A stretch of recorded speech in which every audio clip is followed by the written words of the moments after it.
KAORU. Without a word, Okita moved to stand between KAORU and myself.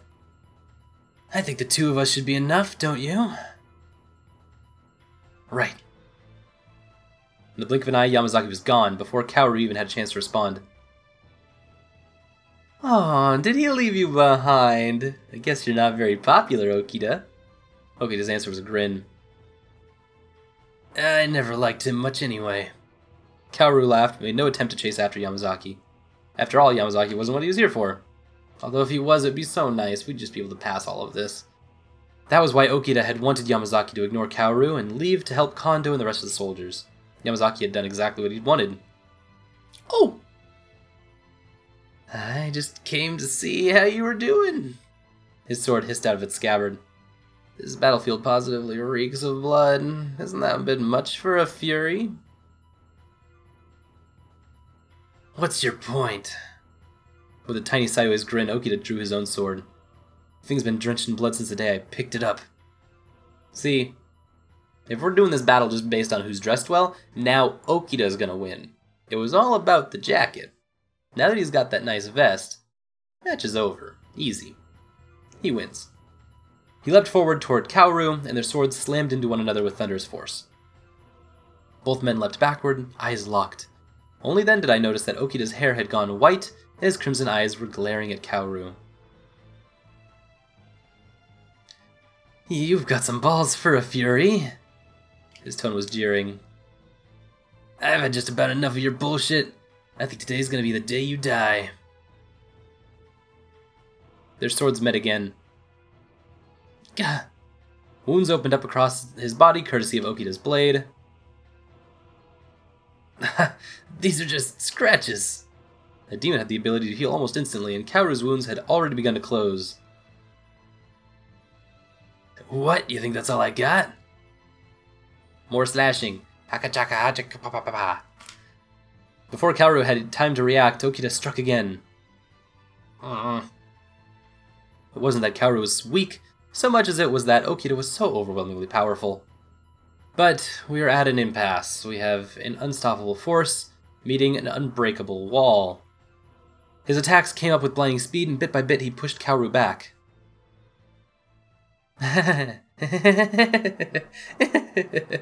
With each blow Okita landed, KAORU only laughed harder. You finally lose it? You just get off on being hurt. Whatever, doesn't matter.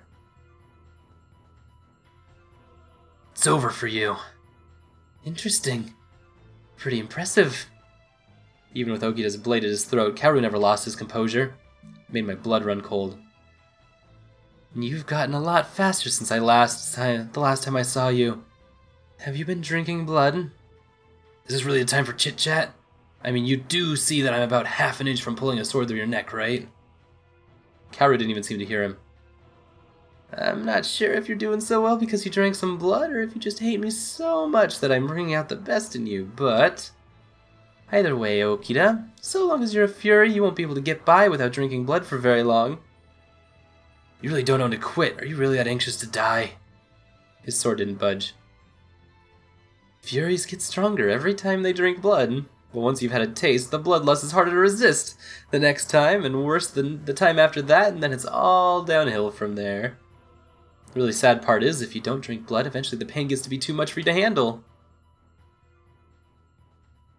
Like a drug. What are you trying to say? Diminishing returns. His voice was practically a growl, but KAORU only laughed.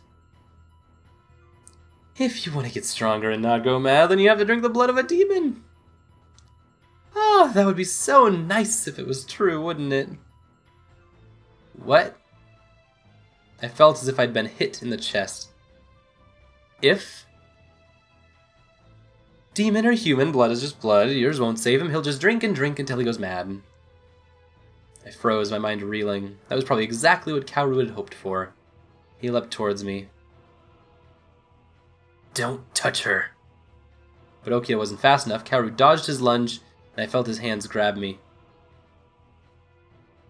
What do you do? I don't, go away. Go get out of my mouth. He shoved the top of a small glass bottle in my mouth, and something like blood trickled out. Spit and coughed desperately, but I have felt several thick drops of it slide down my throat. Gross. Gross! His mad, piercing laughter assaulted my ears, my heart pounding against the inside of my chest. Okita lashed out with his sword, aiming for KAORU's breast. KAORU shoved me aside and leapt away from Okita. What the... What? What? His voice shook with barely contained rage. I just thought it'd be so lonely if Okita was the only Fury. His grin was twisted and cruel. And now you're both Furies! You really should thank me, you know? That's messed up. That is messed up. You son of a bitch. This is your fault, Okita, not mine. You could have killed me, but you felt bad doing the deed in front of my sister. The more you care for one another, the tighter the noose gets. Oh, this is so fun. How dare you? I could feel pain beginning to course through my body, and my breath was starting to come in gasps. It was almost as if a switch in KAORU had been flipped. When he looked down at me, his cruel grin was gone. In its place was a sneer of utter disgust and loathing. I hate you. I wonder, what happens to a demon who drinks the water of life? Will you go mad? I'm sure looking forward to my next visit, I'll say that much. And with that, he disappeared in the forest, laughing. Personally, I don't think it should really have much of an effect. Like, we're a demon, we're pretty much immune to most stuff. Especially stuff that hurts us. So, but it's very dramatic, so it'll probably do a whole lot of something weird. Okita stood silent and rigid as he watched KAORU leave. I had no doubt that he wanted more than anything to chase after my brother, but he didn't, he stayed. As I watched his body shifted, he was a normal human again. I'm sorry. KAORU's right, I hesitated and you paid the price. No. Stop it. I should have just killed him when I had the chance. Don't worry, there'll be a next time, I promise you. This guy, wants to watch me hurt. There'll be a next time. Okita scowled and slammed his sword back into his scabbard. I thought I could protect you, but I let my guard down. I screwed up. Okita. He finally met my eyes with a look of concern. Are you alright? I nodded. I'm fine. Nothing really seems to have happened yet. There's more to come, I'm sure of that, but it frightened me. But I didn't want to add to Okita's worries. We still need to join up with the rest of the Shinsengumi, right? I was sure Okita would cheer up once he saw Kondo again, but he thought a moment before answering. The battle might be over already. I hadn't realized until he mentioned it, but the gunfire we'd heard as we approached had been silent for some time. If it's over, then did the Shinsengumi lose? If they had, they would have retreated from their camp, and it would be next to impossible for us to find him. After a few more moments of thought, Okita made up his mind. We'll head back to Edo. Okay. The Battle of Koshu Katsunuma had ended with another victory by the Imperial Army. Damn, we suck! Okita and I managed to make our way back to Edo, but it took longer than we'd hoped. My condition was deteriorating. The water of life was slowly transforming me into a fury, and I was beginning to feel the effects. It became painful to be awake during the day, and even the slightest scent of blood set my nerves on edge. Still, I didn't feel a craving for blood, and that was something. It was clear that my condition was slowing us down, but Okita never complained. I appreciated his concern, but I still felt guilty. I knew he wanted to join Kondo as soon as he could, and I was holding him back. Even so, he never abandoned me. In time, we made it to Edo together. He might not have looked it, but he was a kind man. Wow, so now we are really bound in our fate together. That's weird. Oh, sorry, let me get the yawns out. We're back! As soon as we stepped into the house, I sank to the floor, all my energy spent. Good job, Chizuru. He grinned and gave me a short pat on the head. Upon reaching Edo, we'd found it under the control of several domains who'd allied with the Imperial Army. There were soldiers everywhere, and just making it back to the house unnoticed had been difficult. We'll go find Matsumoto tomorrow and figure out what's going on in Edo, alright? Our trek had left us out of touch with the goings-on in the rest of the world. We hoped Dr. Matsumoto would be able to tell us where the rest of the Shinsengumi had gone. You don't look so hot. I think you'd better hit the sack early tonight. Finally, we can sleep on a real bed. Oh god, in the middle of the night, or whenever we're sleeping, we're gonna get caught, aren't we? We were wanted by the Imperial Army now. We hadn't been able to sleep in a real bed since we'd left Edo for the first time, for fear of being spotted and captured. Sure, you can sleep all by yourself, Chizuru. You won't get scared or anything. Not a kid. I can sleep by myself just fine, thank you. He grinned. I do worry about you, though. Oh. I was still working out just how to respond to that when... Gah! He moaned and his face twisted in pain. Okita wrapped his hands around his stomach and doubled over, groaning. Is it the bloodlust? Then I had to... Oh, we have to keep making this choice, don't we? I mean, I don't know. I don't trust the medicine at all. And we've got our own medicine inside of me that we don't have to, like, replace or anything. And we're obviously not going to make him endure it, because that just sounds awful. I don't see what the real deal is with just giving him blood, and... Although, I don't know, what happens if I give him blood and then, like, I freak out at my own blood? This is now an experiment. I'm gonna go with give him blood, because I need to see what happens when I see my own blood. If I just give him some blood, the pain would go away. I reached for my sword, then hesitated. Once the Fury has tasted blood, there's no going back, KAORU had said. We've already done that, though. Okita had refused it the first time, but I'd lied and said it was alright so that he would drink. If I gave him blood again, Okita looked at me for a second, then smiled. I could tell it was an effort, but when he spoke, his voice betrayed none of the pain he was in.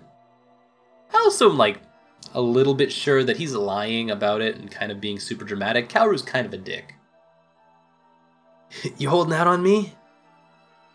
And also, even if he's, like, telling the truth, he's been pretty clear about how we're kind of forced into the situation anyways, so it's like, well, whatever.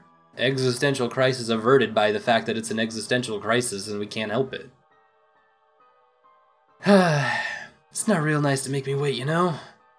He'd seen right through me, and he'd given me the encouragement to do what we both knew was the right thing. Aw, that makes me feel good. I made a right choice. This time I didn't hesitate. I drew my sword across my hand, and a thin light of blood appeared. Oh, I kinda like this picture, actually. He leaned toward it, breathed warm on my palm. I could hear the pain in his voice, but when his mouth touched my arm, it was gentle and soft. I promise you. Suddenly he spoke, his voice calm. No matter how bad this gets, I won't let the bloodlust control me. I won't kill someone for their blood. His words felt as if they were as much for him as they were for me. Yours is the only blood I'll drink, and only when you choose to give it to me. I trust you. Ding! We have a winner! Yay! Tears pushed at the corner of my eyes. Okita. You gonna break up with Kondo now? This wasn't the first time he'd felt the pain and the need for blood, and it wouldn't be the last. It wasn't an easy promise for him to make or to keep. I had been the one to give him blood in the first place and doom him to the gore-drenched downward spiral that could only end in madness and death. Jeez, Chizuru. Can you ever forgive me for the gore-drenched blood spiral of drama and death, or whatever it was? But then his breathing had returned to normal and his body was no longer racked with pain. We're fine. We're fine. Forgive you for what? I decided to drink your blood, not you. I mean, with your permission, of course. His smile was gentle. I want you to stay with me. If I start to lose it, I'm gonna need your help. My heart pounded inside of my chest and my throat was tight with emotion. I looked up into his eyes. I'll stay with you, Okita. Only because you look cute in that jacket now. They were simple words, but to me, at least, they had the strength of 1,000 more well-spoken vows. It is really romantic. Like, the whole situation is adorable.